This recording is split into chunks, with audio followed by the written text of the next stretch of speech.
하겠습니다. 하나님 아버지 감사를 드립니다. 무더위 속에서 지켜주시고 또 코로나 확진자들이 많아지는 가운데서도 지켜주심에 감사를 드립니다.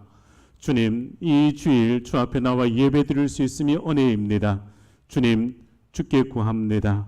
우리에게 말씀의 은혜를 이제 허락하여 주옵소서.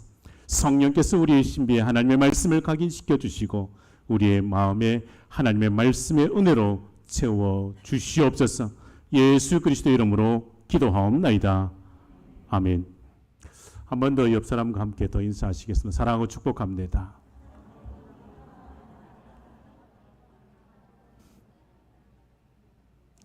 사랑하는 여러분, 오늘 말씀 야곱의 인생이라는 제목과 하나님의 말씀을 전합니다. 오늘 말씀은 야곱이 베델에서 하나님을 만나는 장면입니다. 야곱은 형의 장자권을 빼앗은 뒤 아버지의 집을 나와 외삼촌 라반의 집으로 도망하고 있었습니다. 보엘세바에서부터 외삼촌의 집이 있는 하란까지 적어도 1000km가 넘는 먼 길입니다. 야곱은 이 먼 길을 아무런 안전 보장도 없이 가야만 했습니다. 형 에서의 보복이 두려운 상황이지 않습니까? 야곱은 광야의 어느 한 곳에 이르렀습니다. 그리고 해가 짐으로 광야에 유숙하게 되었습니다. 그곳 광야에서 야곱은 한 돌을 가져다가 베개를 삼고 누웠습니다. 그 밤에 하나님께서 꿈을 통해 야곱을 만나 주셨습니다. 이 상황이 야곱에게 있어서의 매우 큰 위로가 되었을 것입니다. 그리고 이 순간 야곱의 인생에 있어서의 가장 중요한 전환점이라 할 수 있을 겁니다. 야곱의 생에 있어서의 두 가지 측면에서 이 상황이 커다란 전환점이라 할 수 있습니다. 야곱은 하나님을 만남으로 자신과 함께 하시는 그 하나님을 분명하게 인식하게 되었다는 것입니다. 야곱은 자신의 인생을 주권적으로 인도하시는 분이 하나님이시며 하나님께서 지금 자신과 함께 하고 계신다는 것을 분명 알게 되었습니다. 이러한 야곱의 확신은 야곱이 하나님을 만난 곳의 이름을 오늘 본문 19절 말씀에 베델이라 한 것에서 잘 나타나 있습니다. 베델, 하나님의 집이지 않습니까?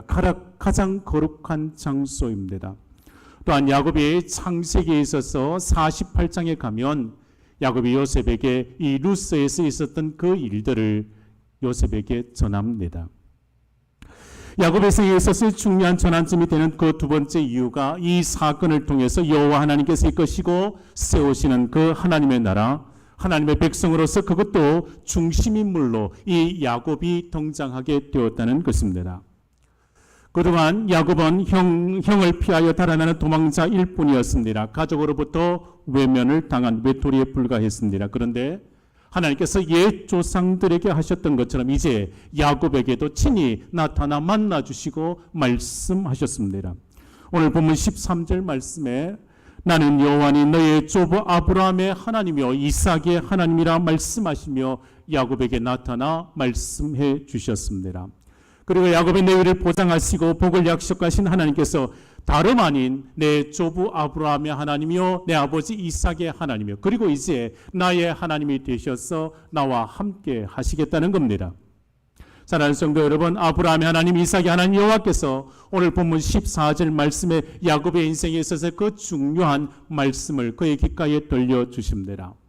내 자손의 땅에 티끌같이 되어 내가 서쪽과 동쪽과 북쪽과 남쪽으로 퍼져나갈지며 땅의 모든 족속이 너와 내 자손으로 말미암아 복을 받으리라 말씀하셨습니다. 아브라함에게 주셨던 약속이 이제 야곱에게 새로이 주어졌습니다. 인간적 욕망에 이끌려 장자권을 찾으려고 분투했던 한 사람이 이제 하나님을 만나게 되었고 그의 인생을 통하여 모든 인류가 받게 될 그 축복의 통로가 이제 시작되었다고 하나님께서 친히 만나주시고 그에게 말씀해 주셨다는 겁니다. 그의 인생에 있어서의 대전환점이 되었습니다. 며칠 전 신문에서 이런 이야기를 보았습니다. 어느 시장이 어릴 적에 조종사도 되고 싶었고 의사도 꿈을 꾸었으나 자신의 인생의 전환점이 된 사건이 있었다 했습니다. 그것은 자신의 어린 시절에 부친께서 파출소에 끌려가서 억울하게 며칠 밤을 고생하셨답니다. 자신의 그 젊은 마음에 아버지가 고생한 것을 잊지 아니하고 그는 법대를 가서 검사가 되었답니다. 그 사건이 그의 인생에 있어서 중요한 전환점이 되었다고요. 맨날 밤을 아버지가 파출소에서 고생하던 그 사건, 그의 인생에 있어서의 새로운 길을 시작하게 되었다고요. 여러분, 우리 인생에도 있을 겁니다. 어떤 사건을 통하여 자신의 삶이 전혀 새롭게 변화된 그 인생의 전환점, 저마다 다 가지고 있을 겁니다. 그 내용이 다르고 그 방법도 달라도 누구에게나 자기 인생에서 한두 번 정도 그 인생의 그 전환점이 되는 그 사건 다 있습니다. 우리나라에 있어서 경제적으로 아픔의 시절이 있었지 않습니까? IMF 시절을 기억하실 겁니다. 1997년입니다. 이 경제 위기가 사람들의 인생에 있어서의 대전환점이었다고 말하는 사람들이 있습니다. 특별히 기업을 했던 이들, 또 직장에서 어려운 일들로 말미암아 직장에서 나와야 했던 이들 말입니다. 이때로부터 많은 분들의 그 인생길이 달라졌지 않았겠습니까? 젊은 시절 저에게도 이때가 중요한 전환점이었습니다. 20대 중반에서 외국에서 돌아왔고 회사를 취직하고 또 신학교의 인생의 길이 정해지는 그 계기가 바로 이 시점이었습니다. 지금 생각하면 그때가 바로 하나님의 부르심이었습니다. 하나님께서 저희 인생에 개입하셔서 내 인생의 글에 변곡점을 넣으시고 내 인생의 길을 인도해 주셨다는 겁니다. 사랑하는 여러분, 하나님께서 여러분을 주의 자녀로 택하시고 부르셨던 중요한 사건들, 중요한 그 순간들, 인생에 있어서의 그 전환점들이 다 있지 않습니까? 그 전환점을 만나고 그때 그 인생의 기로에서 하나님의 은혜로 말미암아 여러분의 복된 인생의 길이 시작되어졌고 지금까지 살아오고 계시지 않습니까? 모든 것이 다 하나님의 은혜였습니다. 하나님의 은혜란 말입니다. 오늘 본문에서 만나는 야곱의 인생에 있어서 대전환점이 되었던 사건, 우리는 우연이나 뜻밖의 행운이라고 보아서는 안 됩니다. 오히려 야곱에 있어서의 불완전한 인격에도 불구하고 하나님께서 만나주시고 오늘 말씀해 주시지 않습니까? 오늘 15절 말씀에 하나님께서 친히 만나주시고 약속의 말씀을 주셨습니다. 15절 말씀에 내가 너와 함께 있어 내가 어디로 가든지 너를 지키며 너를 이끌어 이 땅으로 돌아오게 할지라. 내가 내게 허락한 것을 다 이루기까지 너를 떠나지 아니하리라 하신지라. 하나님께서 야곱의 인생의 안정과 복을 약속하시는 것이 바로 하나님의 은혜인 것입니다. 또한 광야에서 하나님께서 야곱을 만나는 이 사건이 하나님의 열심을 확인해 주는 것이지 않습니까? 하나님께서 개입하셔서 하나님께서 야곱의 그 인생을 이끌어 가시는 그 열심을 보여주시지 않습니까? 하나님께서 함께 하시겠다는 겁니다. 하나님께서 지켜주시겠다는 것입니다. 반드시 이곳으로 돌아오도록 인도하시겠다는 약속의 말씀입니다. 이것이 야곱의 인생에 있어서 주어진 하나님께서 야곱에게 주신 임마누엘의 축복입니다. 오늘을 살아가는 우리에게도 말씀하십니다. 하나님께서 광야에서 야곱을 만나 주셨듯이 우리의 인생길에도 위기에 처한 모든 주의 백성들 하나님께서 끊임없이 만나 주시고 약속의 말씀을 주신다는 것을 우리는 기억하고 믿으셔야 합니다. 하나님께서 내게 다가와 말씀해 주심을요. 광야 같은 인생길에서 지친 몸으로 누워있지만 하나님은 우리를 만나 주시고 말씀하십니다. 그냥 흘러가는 시간이 아닙니다. 아주 특별한 순간으로 만들어 놓으십니다. 인생의 대전환점이 되도록 이 순간을 하나님께서는 그냥 크로노스의 시간이 아니라 카이로스의 시간으로 만들어 놓으신다는 것입니다.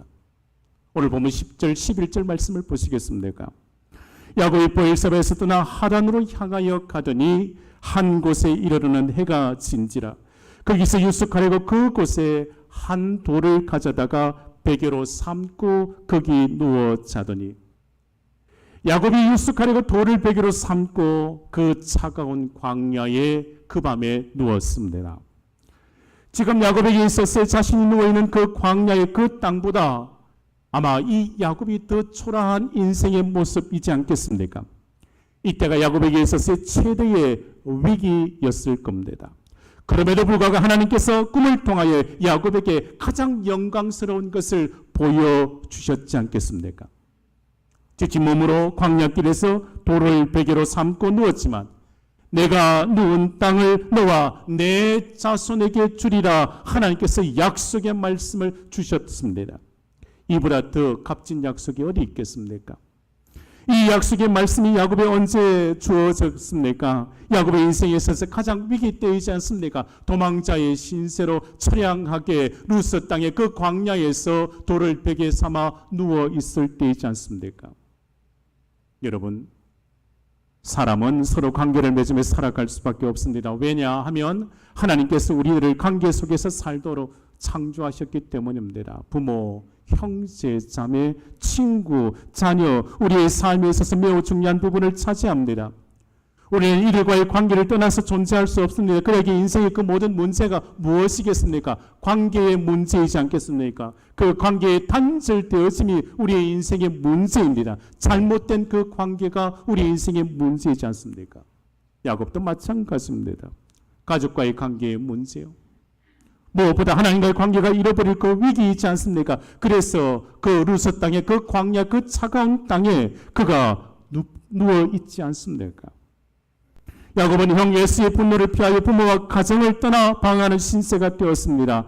야곱은 자신의 그 이름에 걸맞게 이기적인 욕심을 위하여 살았던 사람이었습니다. 형과 아버지를 속이고 장자권을 빼앗았지만 야곱에게 남겨진 것이 그 무엇입니까? 아무것도 없습니다. 오히려 그에게 두려움으로 도망쳐야 했고 광야에서 나그네가 되어서 홀로 남겨져야 했습니다. 인생의 위기입니다. 광야에는 인자한 아버지의 그 미소도 없습니다. 평안과 기쁨을 주었던 그 어머니의 그 따뜻한 그 손길도 없습니다. 웃음소리가 가득했던 그 가정의 그 평안도 없습니다. 인생의 위기입니다. 여러분, 야곱이 하나님의 약속을 받았던 때가 야곱에게 있었어요. 그 인생에 있어서의 가장 위기 때였습니다. 고향 집과 가족들에 대한 그 그림이 돌베개를 하고 누워있는 그 야곱의 가슴에 눈물처럼 흘려내리지 않았겠습니까? 위기입니다. 처량하게 광야에 누워 눈물을 삼켜야 했던 그 위기 때입니다. 불안하고 처량한 신세에 놓여 있을 때 하나님께서 그를 만나 주시고 그에게 약속의 말씀을 주셨습니다. 모든 것 갖고자 노력했고 좋은 것을 얻고자 죽도록 고생했으나 손에 잡은 것 아무것도 없으나 오히려 다른 사람의 가슴에 상처만을 남기고 위기를 만났지만 어쩌면 인생에 있어서 실패한 인생이라고 말할 수 있는 그때 하나님께서 이 야곱을 만나 주셨습니다. 야곱에게 있어서 그 앞에 놓여있는 그 광야의 길이 험한 길이지 않습니까? 그러기에 야곱의 마음이 낮아질 대로 낮아질 수밖에 없지 않습니까? 광야의 야곱이 의지할 그 무엇도 없는 그때, 그가 바라볼 그 누구도 없는 그때, 그가 광야에 홀로 돌을 베개 삼아 누워있을 그 외로운 시간에 하나님께서 이 야곱을 만나 주셨다는 겁니다. 이런 이야기가 있습니다. 성령에서 만나는 신앙의 열조들에게 물어보라. 그들이 진정 승리하는 인생이 되기까지 인생의 전환점이 무엇이었으며 무엇이 그에게 가장 크게 작용했는가를 그들은 이렇게 대답할 것입니다. 내가 외로이 누워있던 그 땅, 그 땅이 차가웠을 때 아브라함에게 물어보라. 그는 모리아 산의 그 희생 제사를 지적할 것이다. 육신의 생각을 쫓아 얻은 이스마엘이 아니라고요. 백세에 얻은 그 이삭을 하나님께서 바치라 하심에 모리아 산에 그 이삭을 바치셨던 그 희생의 제사를 드렸던 그때를 이야기할 것이라고. 요셉에게 물어보라고. 그는 애굽의 감옥으로 인내했던 그때를 다윗에게 물어보라고. 그는 자신의 노래들이 어두운 밤으로부터 왔다고 말해줄 것이라고. 사울을 피하여 그 위협 속에서 그 긴 밤 속에 하나님을 의지하고 고백했던 그 시편의 그 말씀들을 욥에게 물어보라고. 그는 자신의 몸을 걷던 기와장 조각을 품에서 내보여줄 것이다. 사도 요한에게 물어보라. 그는 밤모습을 향해 손을 내밀 것이라고. 사도 바울에게 물어보라. 그는 자신을 쳐 눈물게 했던 그 빛, 그 장소 다메섹 도상을 감격스럽게 바라볼 것이라고. 마지막 예수님께 물어보라고. 세상을 다스리는 만왕의 왕의 그 통치권이 어디서 왔는가? 그분은 이렇게 대답하실 겁니다. 내가 엎드렸던 그 차가운 땅, 게셈마네 그 동산으로부터라고 말입니다. 우리가 생각하기를 빨리 지나가기를 바랬던 그 고난의 시간에 하나님은 우리를 만나 주시고 내 인생에 있어서의 전환점이 되게 하신다는 사실입니다. 하나님은 야곱의 인생을 결정적으로 바꾸어 놓으시려고 야곱을 그 광야길로 인도하셨지 않겠습니까?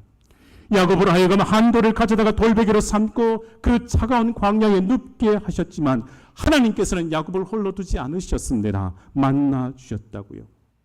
그리고 땅 위에 서 있어 하늘까지 다 있는 사닥다리의 그 이상을 보게 해 주셨습니다.